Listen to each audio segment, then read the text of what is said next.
नमस्कार, मैं शोएब गाजी।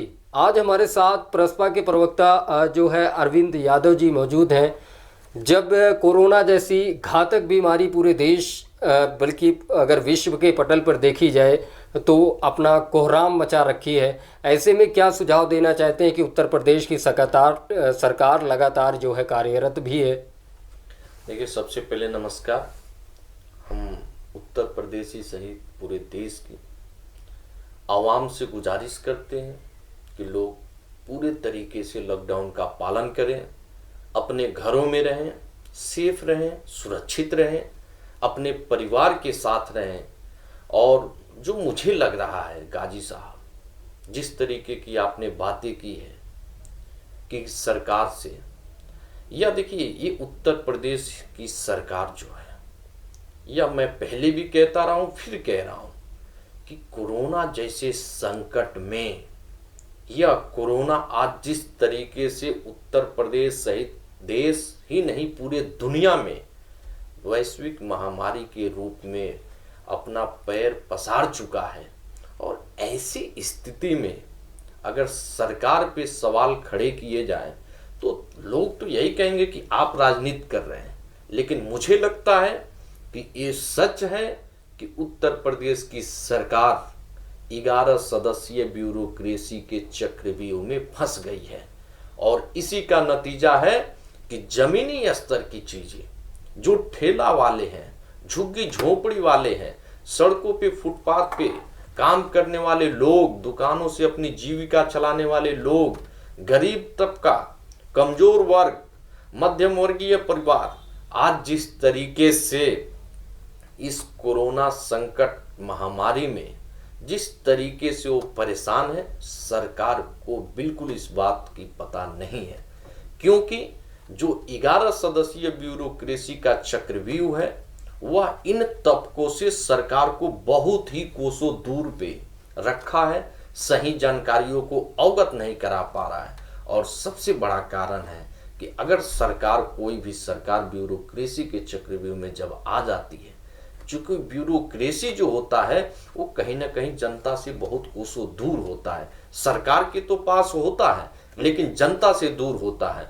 जनता के पास जो होता है वो जनता का जनप्रतिनिधि होता है, जनता के द्वारा चुना हुआ वो माननीय सदस्य होते हैं। तो मुझे लगता है कि सर्वप्रथम सरकार को जो 11 सदस्यीय चक्रव्यूह है ब्यूरोक्रेसी वाली, इस लाइन को खत्म करके 11 सदस्यीय मंत्रियों की अगर सदस्य होते या कमेटी होती, कोरोना जैसे लड़ाई तब लड़ी जाती, मुझे लगता है कि काफ़ी अच्छे ढंग से लड़ी जाती, झुग्गी झोपड़ियों की लड़ाई लड़ी जाती। उनके जो आज जिस तरीके के हालात पैदा हो रहे हैं उत्तर प्रदेश से देश में, उनकी कहीं ना कहीं लड़ाई तब अच्छे से लड़ी जाती है। तो आपका ये मानना है कि योगी सरकार जिस तरीके से मीटिंग पे भी मीटिंग कर रही है, ऐसे में सफलता नहीं मिलने वाली? नहीं, मीटिंग से मीटिंग 11 सदस्यीय ब्यूरोक्रेसी के साथ मीटिंग होगी तो थोड़ा सफलता मिलनी है, क्योंकि उनको क्या लेना देना है झुग्गी झोपड़ी वालों से, उनको क्या लेना देना है रोजमर्रा की जिंदगी जीने वालों से, उनको क्या लेना देना है जो ठेले लगाते थे, उनको क्या लेना देना है गरीब तबका से। गरीब तबका, झुग्गी झोपड़ी, ठेला वाले, रोजमर्रा की जिंदगी जीने वाले, मजदूर वर्ग, मध्यम परिवार, मध्यम व्यवसायी को लेना देना है किसी से तो वो जनप्रतिनिधि ले सकता है। कौन अधिकारी आप देखेंगे? मैं कहता हूं कि हाँ, सच है कि डॉक्टर हमारी लड़ाई लड़ सकता है, डॉक्टर हम जैसे मजलूमों की लड़ाई लड़ सकता है, गरीब परिवारों की लड़ाई लड़ रहा है। आज कोरोना में डॉक्टर का जो योगदान है, पुलिस वालों का योगदान है, क्या 11 सदस्यीय ब्यूरोक्रेसी जो है उनकी भी योगदान है? 11 सदस्यीय ब्यूरोक्रेसी का मैं इसलिए विरोध कर रहा हूं, सिर्फ और सिर्फ यही कारण है कि वहां 11 सदस्यीय अगर मंत्रिमंडल के लोग होते तो आम जनमानस की आवाज सरकार तक जरूर पहुंचाते हैं।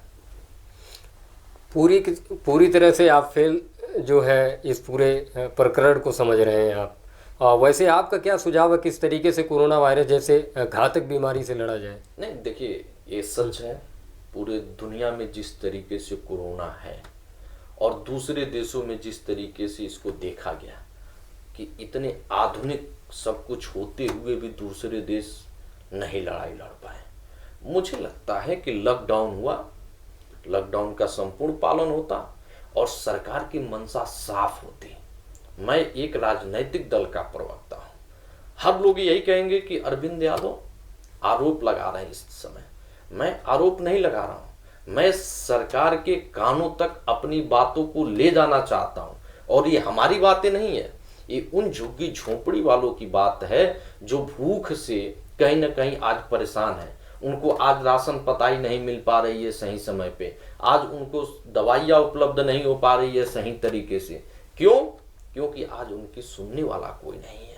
आप जरा सोचिए कि जो लोग सड़कों पे भीख मांगते थे आज वो कहाँ हैं? उनके लिए कौन राशन पात्र की व्यवस्था कर रहा है? उनके लिए कौन सी भोजन की व्यवस्था है? उनके लिए कौन सी दवाई की व्यवस्था है? तो मुझे लगता है कि मध्यम वर्गीय परिवार, मध्यम वर्गीय व्यवसायिक जो लोग हैं या झुग्गी झोपड़ी वाले हैं, रोजमर्रा की जिंदगी जो जीते हैं, जो लेबर मजदूर तबका था, इनके लिए सरकार को गंभीर होकर सोचना चाहिए था। ऐसा ना हो कि इस कोरोना जैसे महामारी से बड़ा संकट भूखमरी का संकट आ जाए। तो सरकार तो कह रही है ना कि हम भूखा नहीं सोने देंगे। नहीं, ये तो कहने के और देखिए कथनी और करने में बहुत अंतर होता है। मैं कह तो रहा हूं कि सरकार तो चाहती है करना, लेकिन सरकार के पास जब सच बातें जाएगी तब तो सच बातें ले कौन जाए। आज सत्तारूढ़ दल के अनेकों ऐसे माननीय सदस्य, विधानसभा सदस्य यानी कि विधायक जी लोग हैं, माननीय मंत्रीगण हैं, जिनकी नहीं सुनी जा रही है। और आप देखते होंगे कि तमाम चैनलों पे, आपके भी चैनल के द्वारा ये दिखाया जाता है कि विरोध, अपनी विधायक इनकी नाराजगी जता रहे हैं सरकार से। कारण सिर्फ यही है कि जब सरकार यानी कि सत्तारूढ़ दल के माननीय सदस्यों की नहीं सुनी जा रही है तो ये विपक्ष से क्या उम्मीद करते हैं? और ये विपक्ष का कहाँ सुनते होंगे? आपको लगता है ऐसा कि विपक्ष की सलाह मशवरा ले हो और विपक्ष की सलाह मशवरे पे काम करें? जबकि एक ऋग्वेद की पंक्ति है, आनो भद्रा कृत्वो यंतु विश्वतः, यानी कि अच्छी बातें कहीं से भी आए तो आने देना चाहिए, लेकिन सरकार की यह मंशा बिल्कुल नहीं है। तो खैर ये भी कहा जाता है योग कर्मसु कौशलम, योगी कभी हारता नहीं और लगातार संघर्ष कर रहे हैं।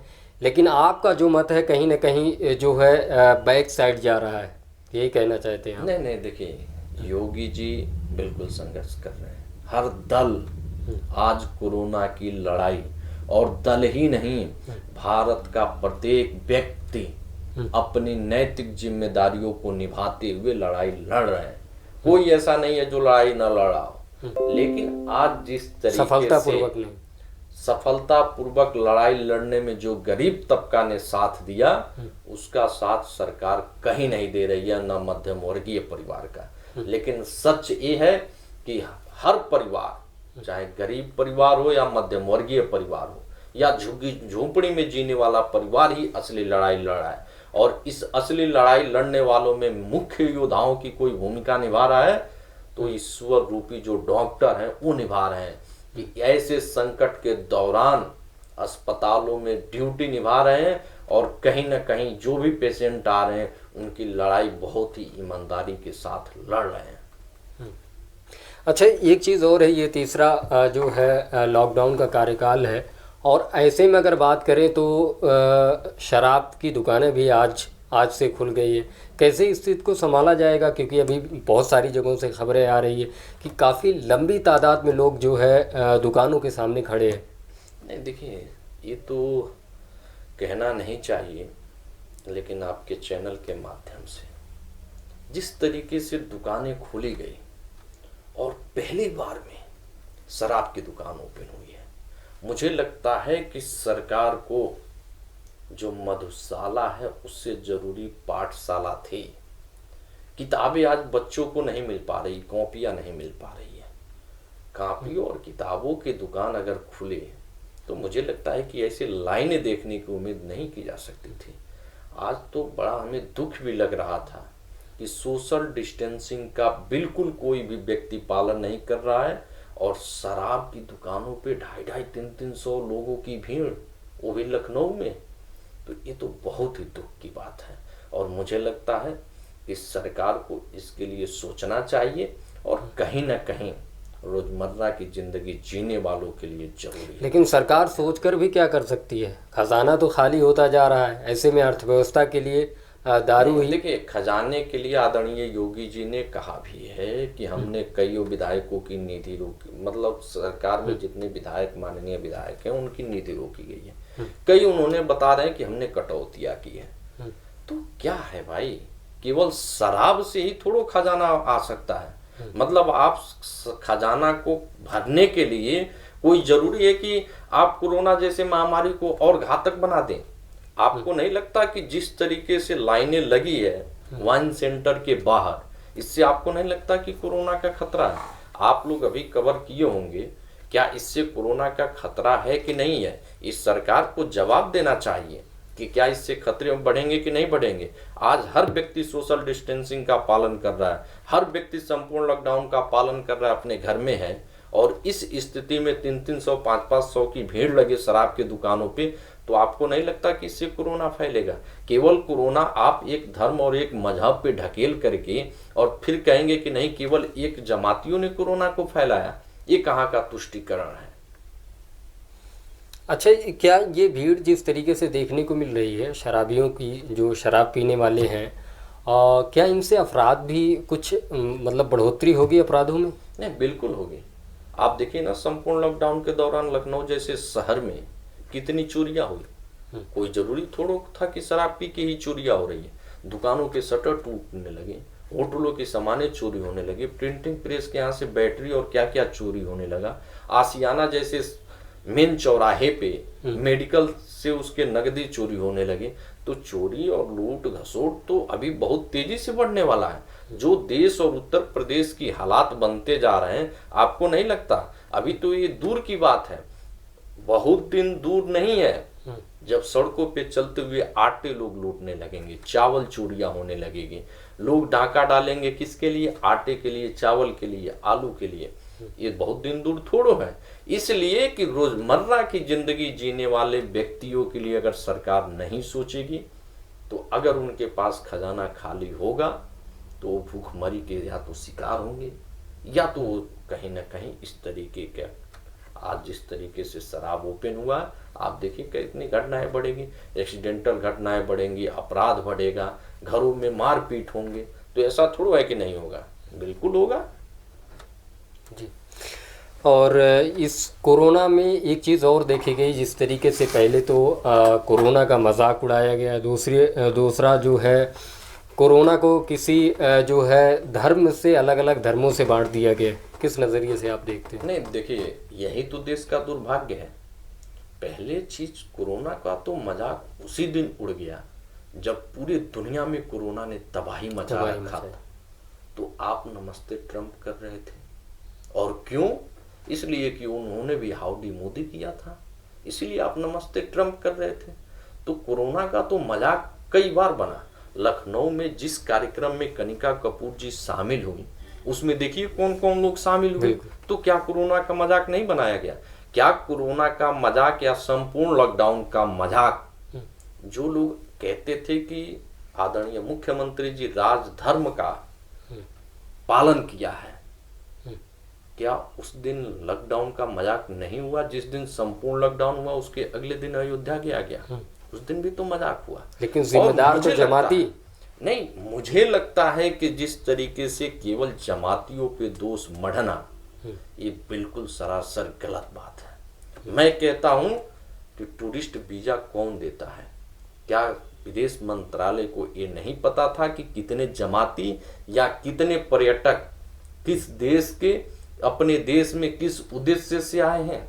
उनको जब ये चीजें पता थी, तो जब संपूर्ण लॉकडाउन किया गया, तो क्यों नहीं 4 दिन पहले एडवाइजरी जारी की गई कि हम 4 दिन बाद कोई भी इंटरनेशनल फ्लाइट अपने यहाँ नहीं लेंगे, नहीं जाने देंगे?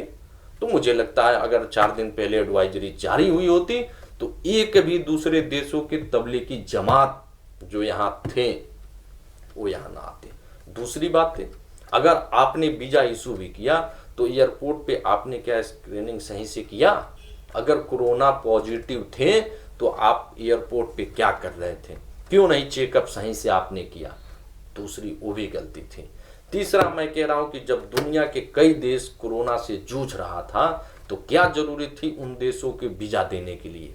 आप पहले ही रोक लगा देते कि जो जो देश कोरोना के संकट से जूझ रहा है वहां के पर्यटकों को भारत में अभी रोक लगाई जा सकती थी। उस समय नहीं रोक लगाई जा सकती थी। सारी की सारी गलतियां जमातियों पे थोप देना, ये कितना सत्य है? मैं मानता हूं कि जमातियों ने एक गलती की। अगर जमाती बाहर आ गए होते जिस दिन लॉकडाउन हुआ और कहते कि ठीक है मेरा चेकअप कराइए, तो ऐसी स्थिति न मिलती। लेकिन जिस तरीके की सरकार की मंशा थी उसी तरीके ने सरकार ने जमातियों के ऊपर थोपना चालू किया और जमातियों से सारे अपनी मंशा वाली चीजें सरकार ने करवाई। लेकिन वो तो बार बार ये कह रहे थे कि हम लोग जैसे जैसे ही लॉकडाउन का आदेश होता है, जो जहाँ है मोदी सरकार की तरफ से ऐसा होता है कि जो जहाँ वहीं पे रहे, ऐसे में वो लोग वहीं पे ठहर गए, लेकिन बाद में जो है फंसने और छुपने का खेल चलता रहा। नहीं, देखिए ये सच है, ये कोई नोटबंदी नहीं था। इस संकट से देश जूझ रहा था, दुनिया जूझ रही थी कोरोना जैसे वैश्विक महामारी से। इस दौरान कोई राजनीति नहीं होनी चाहिए थी, कोई वोट बैंक की बात नहीं होनी चाहिए थी। लेकिन खैर, राजनीतिक दल का, राजनीतिक व्यक्ति का ही काम होता है कि वोट बैंक के जुगाड़ में रहे, फिराक में रहे, उसके यही काम हुआ। मैं कह रहा हूं कि 8 बजे आना और ये कह देना कि 12 बजे संपूर्ण लॉकडाउन। आप जरा सोचिए कि 12 बजे के बाद तो सारे होटल चेकआउट करा लेगा, 12 बजे के पहले उसने करा लिया। ये जमाती जाते कहाँ जो दूसरे देशों से आए थे, तो इनकी व्यवस्था किसकी करनी चाहिए थी? क्या किसी स्टेट गवर्नमेंट की जिम्मेदारी थी कि उनके लिए सोचना? जो तबलीगी जमात या दूसरे देशों से जो पर्यटक अपने देश में आए थे उनकी व्यवस्था केंद्र सरकार की जिम्मेदारी थी और केंद्र सरकार को चाहिए था कि पूरी रूपरेखा तैयार करके संपूर्ण लॉकडाउन किया जाए। आज अगर कोरोना जमातियों की वजह से सरकार मानती है कि जगह जगह फैला, तो मैं कहता हूं कि इसके सबसे बड़ा कोई दोषी है तो केंद्र सरकार दोषी है। क्यों आपने ऐसा काम किया? क्या आपको लगता है कि कोरोना अभी जिस तरीके से WHO की रिपोर्ट की माने तो बहुत ही घातक समय आने वाला है, और ऐसे में सरकार कह रही सब कुछ ठीक ठाक चल रहा है? नहीं, देखिए, अगर सरकार मजाकिया अंदाज में ले रही है, सरकार अगर इसे खिलौना तरह से समझ रही है कोरोना को, तो ये बिल्कुल गलत है।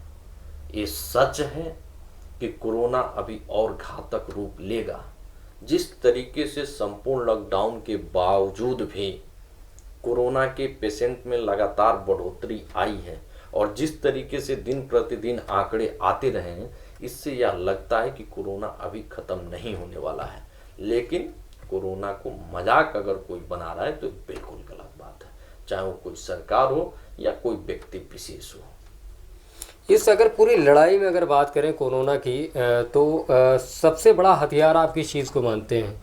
नहीं, देखिए, कोरोना से लड़ने के लिए सबसे अच्छा जो तरीका अपनाया गया संपूर्ण लॉकडाउन का, वो बेहतर था। इसके साथ ही साथ ये सरकार का कर्तव्य बनता है, सत्ता में रहते हुए लोगों का कर्तव्य बनता है, या जो लोग भी हैं जो इंसान को इंसान के रूप में देखते हैं, उन सबका कर्तव्य था कि एक दूसरे की मदद करें। हर व्यक्ति अगर अपने अगल बगल वाले व्यक्तियों की मदद किया होता, हर गरीब तबके को भोजन की व्यवस्था, राशन पानी की व्यवस्था किया होता, दवाई की व्यवस्था किया होता, तो मुझे लगता था कि कोरोना पे हम लोग जीत पा सकते थे। लेकिन आज सरकार की कुछ ऐसी मानसिकता रही, कुछ ऐसी रवैया रही, कुछ ऐसे पक्षपात सरकार ने किया कि केवल सरकार अपनी पीठ थपथपाने के चक्कर में विपक्ष के जितने दल थे, अगर कहीं कोई भी राहत सामग्री पहुंचा रहे थे तो आपने देखा होगा कि उनके ऊपर मुकदमे किए गए, उनके ऊपर तमाम तरीके के आरोप मढ़े गए। इतना तक कि कोई भी राहत सामग्री बांटने से पूर्ण तरीके से प्रतिबंध लगाया गया, और मुझे लगता है प्रतिबंध लगाने के बाद कहीं ना कहीं वो गरीब तबका, रोजमर्रा की जिंदगी जीने वाला, दिहाड़ी मजदूर, कमजोर वर्ग, मध्यम वर्गीय वर्ग बहुत परेशान हुआ और आज भी परेशान है। सरकार भले लाख कहे कि हम भूखा नहीं सोने देंगे, लेकिन ये सच है कि बहुत ऐसे परिवार हैं जो बहुत ही ज़्यादा परेशान हैं और माननीय श्री शिवपाल सिंह यादव जी ने बार बार सरकार को आगाज किया है। माननीय श्री शिवपाल सिंह ने, आप देख लीजिए कि हर दिन सरकार को आगाज करने का काम किया है कि रोजमर्रा की जिंदगी जीने वालों के लिए आर्थिक पैकेज दिया जाए।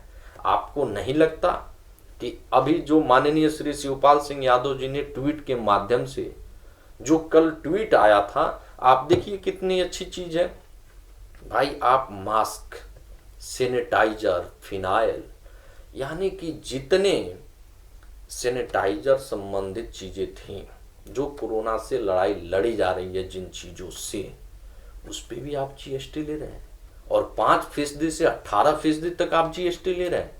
सरकार को क्या इस समय जीएसटी में कटौती नहीं करना चाहिए? मास्क पे, सैनिटाइजर पे, फिनाइल पे क्या कटौती नहीं हो सकती थी? माननीय श्री शिवपाल सिंह यादव जी ने बार बार गरीब तबकों की बात की है। सरकार ने कभी क्या किसी भी नेता का, कोई भी विपक्षी दल की बातें सुनी है? सरकार केवल अपनी पेट थपथपाने के लिए 11 सदस्यीय ब्यूरोक्रेसी के चक्रव्यूह में फंसते नजर आ गई। सरकार इस समय जो है अलग अलग प्रदेशों में फंसे लोगों को वापस लाने का काम कर रही है। ऐसे में किस नज़रिए से आप इसे देखते हैं? नहीं, देखिए, हमारे नेता माननीय श्री शिवपाल सिंह यादव जी हर समय दबे कुचले, पीड़ित, वंचित, शोषित, मजदूर वर्ग, मध्यम वर्गीय परिवार, रोजमर्रा की जिंदगी जीने वाले, झुग्गी झोंपड़ी वाले, रोड पटरियों पे जो ठेले लगाते हैं, उनकी हर समय हमारे नेता आदरणीय श्री शिवपाल सिंह यादव जी बात करते हैं। आज उत्तर प्रदेश के लोग जो दूसरे राज्यों में जीविकोपार्जन के लिए गए हुए थे, ऐसे कोरोना जैसे संकट में कईयों ऐसे लोग हैं जिनके पास पैसे नहीं है। उनको आने के लिए उत्तर प्रदेश में सरकार को मदद करनी चाहिए, लेकिन सरकार आज किराए की वसूली कर रही है। ये कितना सच है? ये कितना सत्य है? मैं कह रहा हूं कि जो प्रवासी हैं, जो दूसरे राज्यों में जाके अपने जीविकोपार्जन के लिए गए हैं, आज उनके पास पैसा है कि नहीं है? सरकार को क्या ऐसी स्थिति में किराए वसूलने की जरूरत थी? इसीलिए हमारे नेता माननीय श्री शिवपाल सिंह यादव जी की बिल्कुल सोच है कि इनसे किराया नहीं लिए जाना चाहिए था। तो ये थे हमारे साथ प्रसपा के प्रवक्ता अरविंद यादव जी, जिन्होंने बहुत सारी चीज़ों के बारे में हमें बताया, अपने पार्टी का पक्ष भी रखा कि किस तरीके से इस कोरोना काल में लड़ना चाहिए। और भी हम खबरें आप तक पहुंचाते रहेंगे। तब तक देखते रहिए प्राइम टीवी इंडिया।